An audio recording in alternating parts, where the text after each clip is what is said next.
on the Hour, presented by Indeed.com. I'm Monica Ricks.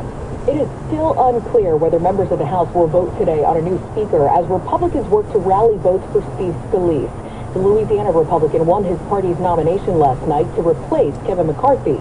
We need to make sure we're sending a message to people all throughout the world that the House is open and doing the people's business. And our first resolution that we pass under Speaker Steve Scalise will be to make it clear that we stand with Israel. The U.S. can't allocate funds until the House approves a new speaker.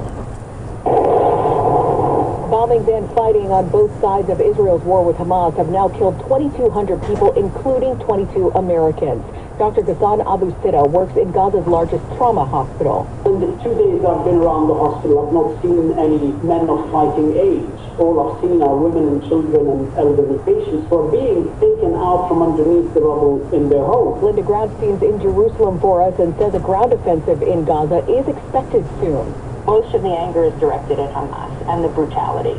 And as the stories come out of what happened, it's really hard to believe. And, you know, even left-wing Israelis are saying Israel can no longer live with Hamas. Terror experts say Hamas militants could still be hiding somewhere in Israel.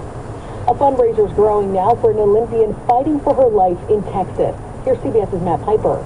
A day after word got out from Mary Lou Retton's daughter that her mom was fighting for her life in ICU at a Texas hospital, she's helped raise a lot of money. An online fundraising page put out by McKenna Kelly was hoping for $50,000 for her Olympic gold medalist mom to help with medical bills. Kelly says Retton does not have insurance and is battling pneumonia. Donations now are nearing $300,000.